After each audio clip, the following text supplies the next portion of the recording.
What's up, everyone? Welcome back to another episode of Kinda Different, a podcast where we talk about innovation in dental care. We meet some amazing people within the industry, people that you may not know, but you definitely should know. And we talk about how we all together can make dental care and healthcare in general more human. I am Dr. Matt Allen, the CEO and co-founder of Different Kind, and your host for Kinda Different. I am super excited I say this every single week, but I am super excited for the conversation today.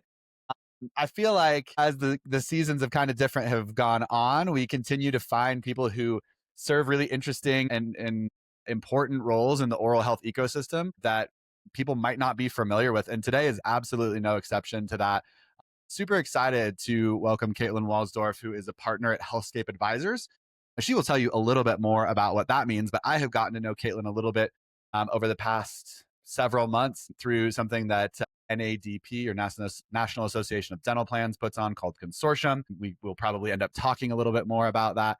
But her depth of knowledge on what we talk about in terms of, the payer and the provider and the patient, and even beyond that, we'll kind of get into that, is just really exceptional. And I'm just really excited to chat with her today. So Caitlin, thank you so much for taking the time to join us this morning. If you would be so kind, please tell us just a little bit more about yourself, and then we'll get into some questions. Yeah, happy to do that. And thanks for having me, Matt. As a fellow dental nerd, I am very excited to talk all things teeth with you today. But just by quick way of background, I'm Caitlin Walsdorf, a partner with the Healthscape team. We are focused 100% in healthcare. Healthscape is actually part of the Chartis Group, which is a broader healthcare management consulting firm. But at Healthscape specifically, I lead our ancillary practice, which you can think of as providing consulting services to largely payers, but also some providers focused in the ancillary markets, so dental, vision, hearing. I actually began my career at Healthscape, but I do have a bit of a mix of consulting and industry experience. So I spent a couple of years at iMed Vision Care, where I was focused on strategic partners in the government program space. I boomeranged back to the Healthscape team at the beginning of 2021. So time flies. It's been almost 5 years since I've been back. And you, like I said, have this incredible depth of knowledge that I think people will find really, really interesting. And for all of you other dental nerds out there, you may be familiar with Healthscape from last year. They partnered with CareQuest on the kind of most current value-based care kind of readiness report that came out. And so I'm sure, Caitlin, you and your team were a part of that. Lots of really great research and insights there. So thank you for making sure we're all aware of the kind of value-based care appetite and readiness in the oral healthcare industry. So I'll say that on behalf of all of us other dental nerds, right? But I already mentioned this piece, Caitlin, in terms of kind of the fraught triangle of the payer, the provider, and the patient. And, that doesn't really even take into consideration the employer and how that all comes into play here as well. So as we think about innovation in that space, what do you see as kind of the current landscape of things? Let's start with kind of that just kind of broad view of here's where we see innovation happening that might be impacting all of those players, or certainly driving things forward, or causing people to react, even, let's say, in that kind of fraught triangle. Yeah. Well, I think the good news is that oral health seems like it's finally getting the attention that it deserves. For so long, and I even said it in my intro, but dental has been treated as ancillary to medical, siloed, somewhat commoditized from a benefit perspective, and certainly I think underinvested from an innovation perspective when you think about the attractiveness of some of the opportunities in the space. But as you well know, oral health is so much more than just teeth. It's a critical component of overall wellness connected to diabetes, cardiovascular disease, neurodegenerative diseases, even pregnancy outcomes. Mm-hmm. And at a human level, oral health is about your smile and your confidence. I really feel that we are at an inflection point from a dental benefits perspective. I think dental plans continue to appreciate that there is a real need to prove value and an ROI on a dental benefit to employers and also to other financiers of dental care. So, folks like the government. There's a lot of pressure right now to do more with the dental benefit. And at the same time, we're seeing so much innovation really accelerate across multiple fronts. When you think about things like smart devices, smart toothbrushes, diagnostics, saliva testing and microbiome testing, new treatments like some of the regenerative therapies that are out there, enabling technology. Of course, we have to mention AI. I think plans are starting to really think about how they can more meaningfully incorporate a lot of those innovations into benefit design and in ways that drive real and quantifiable value to their membership bases. That's I mean, such a great starting point, I think, for us. And to your point of kind of the history of oral health, and even in the innovation space of where that tends to land, right? I think this will come out after, yeah, it'll come out sometime in the future. So I can say this. So a different kind, we just, were announced as a finalist for the Digital Health Awards, which is super exciting. And they're like, oh, cool, you can like claim your profile on, digital.health, a like landscape for all this digital innovation. And I went on there and it was like categories of innovation, and oral health was not on there and veterinary care was. So not only were the teeth separated from the body in that way, but certainly our pets were being put before our teeth. And so I just thought that that was a really interesting way of, kind of contextualizing exactly what you just said. And I think there is, like you said, just this kind of wave coming, right? Maybe it hasn't crested quite yet, but we can certainly feel it starting to swell in terms of, hey, this is changing, and we all can kind of feel that. So you are on, a part of not only like helping that wave continue to build and start to crest, but in terms of understanding where it's at and just, you have such a great perspective on this. So I'm curious, from your perspective, what are you most excited to be working on right now within that landscape that you just described? Yeah, my role's a lot of fun because I get to help folks harness all this momentum that we talked about, right? I get to help folks think about how they can modernize dental benefits, how we can better align incentives between payers and providers, how we can continue to make oral health a more meaningful driver of overall health. And, you know, that impact and being able to be part of that impact is something that I don't take for granted and I look forward to working on every day. So I am so excited that we are at this kind of real inflection point and we're starting to see some movement. It is certainly a long journey and it won't always be an easy journey, but I'm excited to be at the start of it with all of my clients and other folks within the oral health ecosystem. So that is certainly something that keeps me excited and motivated to come to work every day. And then I would say, just as a bonus, given that we sit at October 2nd here, I am anxiously and maybe not so patiently awaiting the drop of the Medicare Advantage benefits data, which hopefully is imminent any moment here. Our team at Healthscape does a great job of ingesting all of that benefits data and slicing and dicing it to get to kind of detailed supplemental benefits insights. We know that this upcoming AEP in the Medicare Advantage market is likely to be one of the most disruptive in Mm. memory. So we can't wait to get into those files and see exactly what folks are doing with their dental benefit this year. We know how important oral health is, particularly for our seniors. So can't wait to see where the market shakes out. When you were saying, I can't wait for the drop, usually that's followed by like some cool album, or maybe if they're like a gamer, it's like a new game or something. I don't know. It's like we're waiting for the drop of the Medicare Advantage. Like, so I love that. Just I think it speaks to the kinds of things that we care deeply about, right? And that get us excited. So, and certainly that is such a frontier, I would say, in terms of, I would say even within dentistry, right? There's DSOs and a lot of people who are in that space who still are not, maybe up to speed in terms of where they should be on Medicare Advantage. So obviously you have such a leading role there, which I totally appreciate. I love this question because I feel like it kind of gets at like, there's lots of a hard road to hoe sometimes in terms of, hey, like this is, what it looks like to create change within the industry. But if you could just wake up tomorrow, wave your magic wand, something is better, something is different. Like, what is like the one thing where you're like, boom, like that's the first thing I would use that wand for? Oh gosh, if I had a magic wand and I could change one thing in dentistry overnight, I actually think it would be to rebuild some trust across Mm. the ecosystem, patients, providers, payers. Right now, I think too many patients feel like dental insurance and their dental benefit is just this maze of limitations and exclusions and fine print. And that is really eroding confidence in the system. And then at the same time, payers and providers often feel pitted against each other from an authorization and a reimbursement perspective. You mentioned in the intro, which thank you for doing that, but in the spring of last year, I had the opportunity to partner with some really smart folks at NADP and at the CareQuest Institute on a survey focused on value based care in the dental space. As part of that survey, we invited a number of payers, so about 40 organizations, and a number of multi site providers, so representing about 3,400 locations. And we asked them all sorts of questions about their interest in value based care, their experience with value based care, their perspective on value creation opportunities, their perspective on perceived barriers. And that survey ultimately showed that payers and providers are actually pretty aligned on their value based program goals, Hmm. much more than I think we appreciate. Both parties in that survey ranked improved preventive care for kids and improved preventive care for adults as the two most important goals of value based care.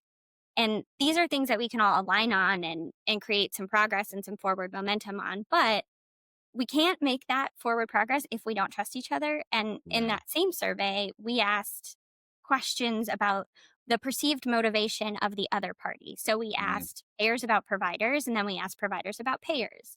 And both parties, when speaking about the counterpart, said they're definitely most interested in financial gain.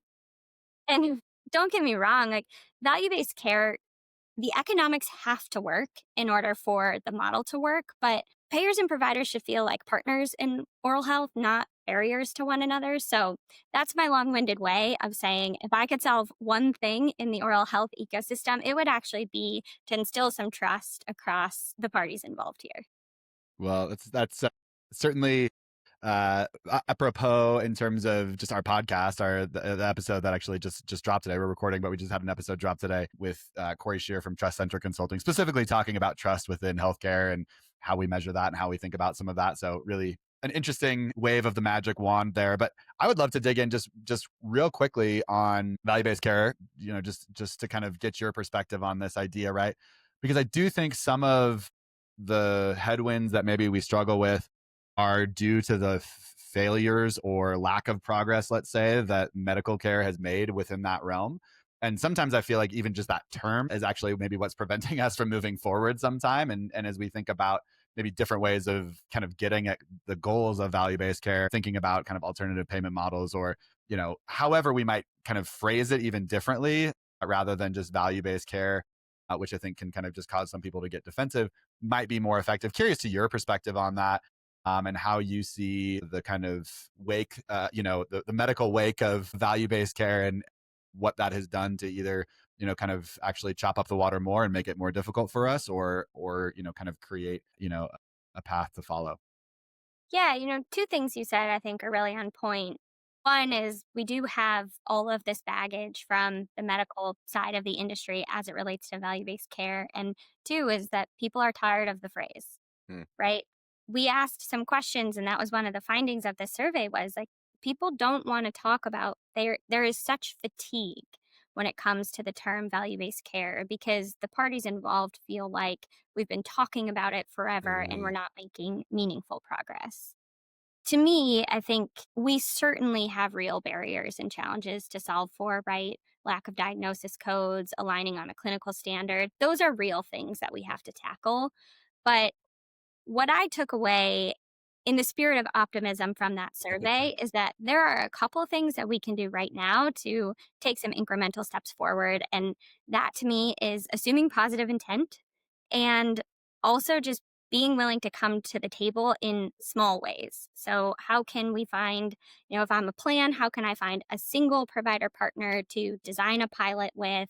To launch it, to quickly learn from it or quickly fail, share the results to move forward as an industry. But we can solve so much if we just all come to the table with a little bit more positive intent than maybe we have in the future. And I think it could be, we could be at the start of something interesting here. Cool. Well, that's great. And I would encourage if you have not read it, we'll put a link to the report that Caitlin is referencing here in the show notes. Definitely encourage you to check it out. Some really interesting insights. And like I said, it's been fun for me to share. Our board members have read it. Right? They're like, I don't know dentistry, as well as I should. And I'm like, great, read this report. Like this is where the industry is at. So, like I said, you've done a great job of helping educate all of us. So really appreciate that.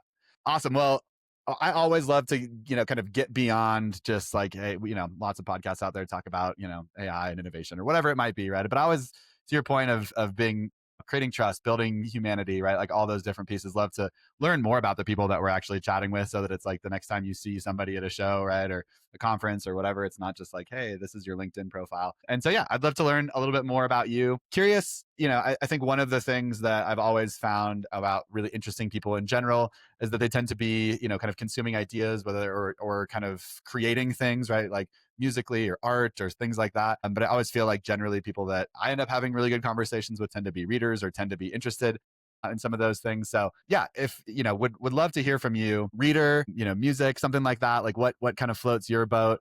And if you are one of those couple things, what's something from the past year that's like really been resonating with you? Yeah, that's I love that question, and I am um, definitely a book person. Reading, I think, gives me both a way to slow down a little bit and also expand my perspective. I will read almost anything, especially if someone that I like or that I trust says, "Hey, this is worth the read." And I think that started when I was little. I was a pretty ferocious reader as a little kid. And a big part of that was because my grandfather, pretty much every time I visited him, used to have just like this stack of books that he would set at the edge of his office desk. And I could take them home and just devour them. And that translated, I probably lost touch with reading a little bit as a young teen and into college as everyone does. But in my adult life, that's really translated into both still a love of reading, but also a bit of an audiobook habit. Though I read, a lot less Harry Potter these days and a lot more nonfiction. But when I think about like what's inspired me the most, I Mm, love to read and I try to consume a lot of content. But I actually think that music is more of an emotional anchor and a source of mm. inspiration for me personally. So someone that I've been thinking a lot about actually of late post his death was Jimmy Buffett. And I know that sounds crazy, but like stay with me for 1 minute here. I'm with you. I'm with you. I'm here. I grew up listening to a lot of Jimmy Buffett. So my dad used to restore old cars and we would go on these late night cruises in the summer to, an ice cream place that was certainly farther away than it needed to be. And there was always Jimmy Buffett blasting in the background. And so his music has really always elicited like this sense of warmth and nostalgia for me. But beyond that, I think, he has this way of reminding you to find joy in the moment, to not take life too seriously, and to kind of keep some perspective. And I think he's particularly interesting and inspiring because he gives off this, right, like elusive, aloof island vibe, but at the same time, he's an incredible business person. I mean, if you think of Margaritaville, right, it's probably a $1 billion brand. So I find a lot of inspiration in that because I try to bring joy to the work I do every day. Certainly, no one gets it perfect, right? But I think you and your team are similar. Like, if we're not enjoying this journey, what's really the point? What are we doing? Totally. Well, I mean, I certainly resonate with that. I had an aunt who loved Jimmy Buffett, so also listened to a lot of Jimmy Buffett, and we certainly lost another kind of, I would say, similar in the same vein, probably of just kind of like how people perceive the music with Brian Wilson and the Beach Boys, like recently as well. That I think when people hear that type of music, right, it takes them to a different place, and I think that that's the power of both music and books. Certainly is to take us to a different place, to put us in different people's shoes. You're probably aware of this, but some cool research out there that shows that people who read, especially fiction, tend to be more empathetic because they're used to putting themselves in the kind of the viewpoint of the character of these books, right? And so I think it's just such a powerful thing that we can all do. And so I love that story of hearing it coming from the restored, like the garage, and you just all of that is really really inspiring, really cool. So thanks for sharing. Yeah, of course. Hopefully we can share a margarita and have some Jimmy Buffett on the background at some point here in the not too distant futures. Maybe at health. There you go. Yeah, I'm sure there's going to be plenty of health parts. So yeah, health is coming up in a couple weeks, right? For those of you who might be there, I was surprised last year was my first time at health, and it's like this pretty fun conference that I was like, they had soft serve ice cream at some of the booths during the day, and like puppies that you could pet, puppies that were eating ice cream probably. I don't know. It was wild, right? But then I thought it was the funniest thing that I thought happened was like the last night that Busta Rhymes was playing, and they had like this huge crazy party for like all these people who are innovating in digital health. I just thought that was like a funny contrast of Busta Rhymes kind of coming in at the end of health to party. So I wonder who it's going to be this year, but Yes. Maybe maybe there will be a Jimmy Buffett cover band that, like will be there and we can, yeah, pour one out for him. Yeah, I could get behind a little tribute band action, that's for sure. There you go. Exactly. Okay, so let's move to kind of how do we make dental care more human, especially from your perspective and where you're sitting. I think one of the things that has always been really interesting to me is thinking about just beyond the kind of transactional role of like, hey, we as a dentist, you help keep someone's teeth healthy or even you get them out of pain, right? Or whatever. But I feel like healthcare in general has this kind of broader social good, right? You think about a firefighter and people are like, I want, that they do something important for the community. And I think when you maybe dentistry's lost a little bit of this, but I still think especially in small towns, right? I live in a small town. It's like you are a pillar in the community, right? And people trust you, respect you, have all those things that have historically gone with that. And that has a responsibility, I think, in a lot of ways. And so it's not just, hey, how do we go and do the job that we have to do today, but how do we lean into that responsibility as a profession? So I'm curious to what you think dentistry's role is there, in terms of producing social good and being a kind of leader within healthcare and having that frame for the broader population. Yeah, I really think dentistry can have a profound role in social good. I mean, even when you just think about the power of a smile, we all focus on straight white teeth as an aesthetic feature, but it's also a source of confidence, a source of dignity, a source of Right. just basic human connection. And, when people feel comfortable smiling, they engage more fully with their communities and their relationships at their jobs. Certainly on the public health side, dentistry, prevents, treats disease if left unchecked, impacts all things. And plans have a responsibility to make sure that care is available to their membership populations. But to me, it's beyond the clinical. It's also about giving people back this ability to express joy without the hesitation of wanting to hide a smile. And I think there's a real ripple effect to that. It can change someone's trajectory, whether it opens doors personally or professionally. And to me, that's kind of the greatest social impact and only has upside for us as a society. Well, and I feel like it can be such a jumping off point for people too, in terms of maybe if there is broken trust, right? Like with the dental care system in the past and the ability to restore that.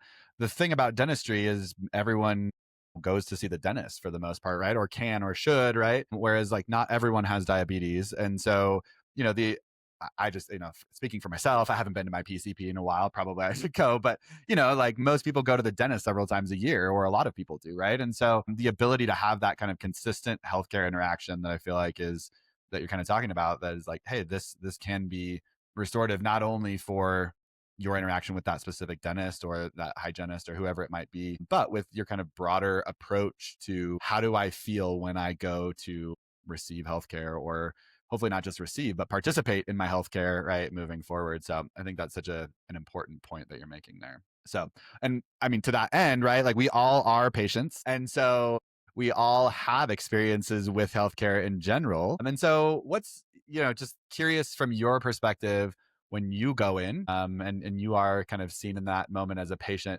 what's one thing that you feel like, hey, this is something that I've experienced that a care team might do, whether in dentistry or somewhere else, that's totally fine too, that builds trust with you, that helps kind of build that bridge, that we've talked about, both in terms of trust, but humanity and kind of creating that joy and optimism. Yeah, I think dentistry, much like broader healthcare in general, has its roots in this provider knows best, and the patient's role is to comply with what the provider says. And I Mhm. think the intent there is certainly not malicious, but I think the effect can at times leave at least me feeling like maybe I don't have as much agency as I'd like in my own health journey. Mm. But care teams that have really made a big difference, I think, focus on a couple of things. One is shared decision making. So bringing me as the patient along in the journey into the conversation, not just about treatment plans or procedures, but also about how those treatment plans and procedures might impact my own goals and my own preferences.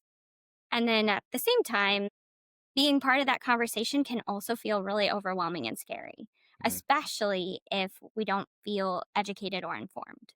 Why are you asking me what I want to do? I don't understand the difference between the couple of options. So Yeah. that's where I think it becomes important for care teams to take time to provide clear, more plain language explanation of options. And that can really make me feel kind of more at ease. And then I guess for me, the last piece too is like more of a cherry on top, but do I have visibility into my own health data? Mm, And are there resources out there that can help me to understand the linkage between my own health data?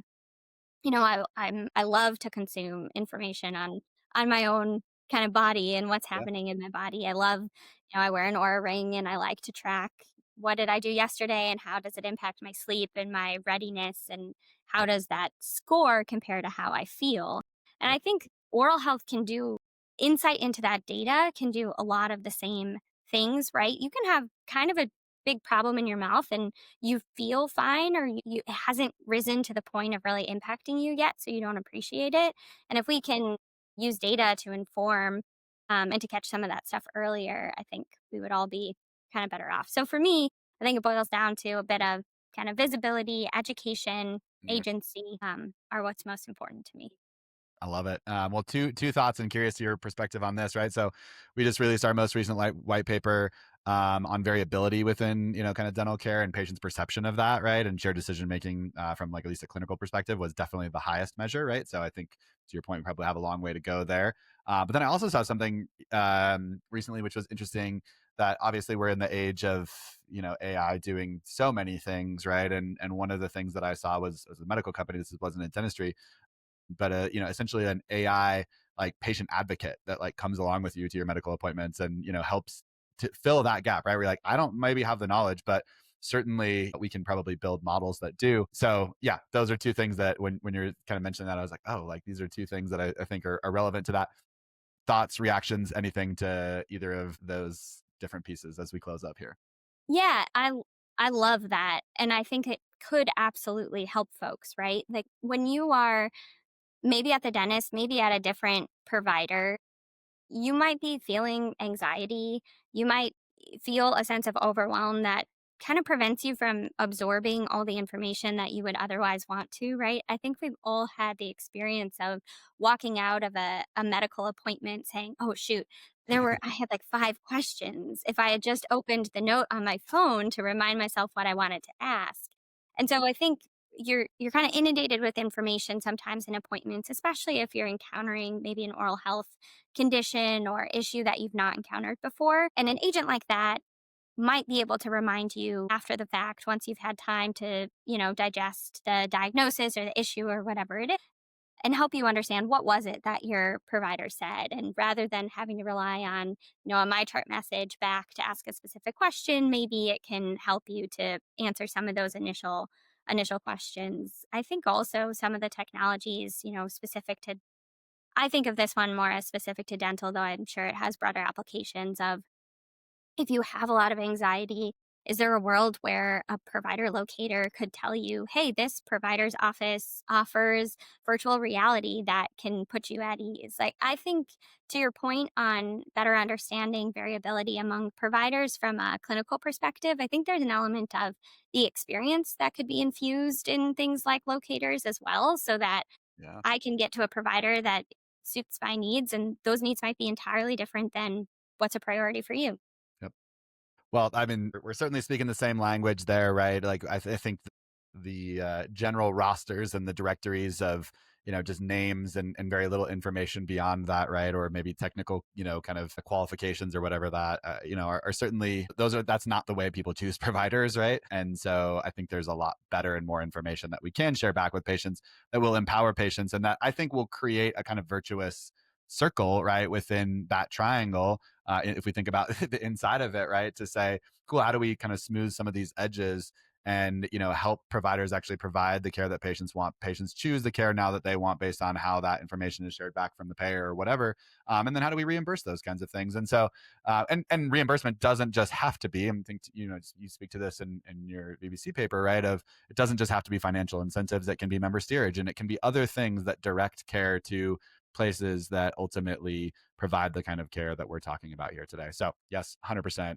stack hands on that one. So all right, we will continue to talk. I get to see you next week in Chicago, and then we'll get to be together at Health. But for everyone else, they're going to have to reach out to you or find a time to talk with you or connect with you on LinkedIn or whatever it might be. So if they want to do that, tell us, hey, what's the best way to get in touch with Caitlin? Yeah, feel free to reach out to me on LinkedIn. I am an avid user of LinkedIn. I'm always scrolling my feed to see what's new in the oral health ecosystem and respond to direct messages pretty quickly. So feel free to reach out to me on LinkedIn. And Matt, thank you for the time. This has been Dental Nerd to Dental Nerd, a really enjoyable conversation with the future of the industry here. Awesome. Well, we appreciate you taking the time to join us to share your perspective. And I'm excited to continue to cheer you along as you do the thing and hopefully work with you, right, in a lot of ways as well, in the ways that you're innovating, because it is so important. And I think for a lot of folks in the industry that, may just be thinking DSO, DSO, DSO, or whatever it might be, right? Like you're serving a really, really important role for us in terms of how do we continue to drive care forward. So on behalf of all of us, thank you. Thank you.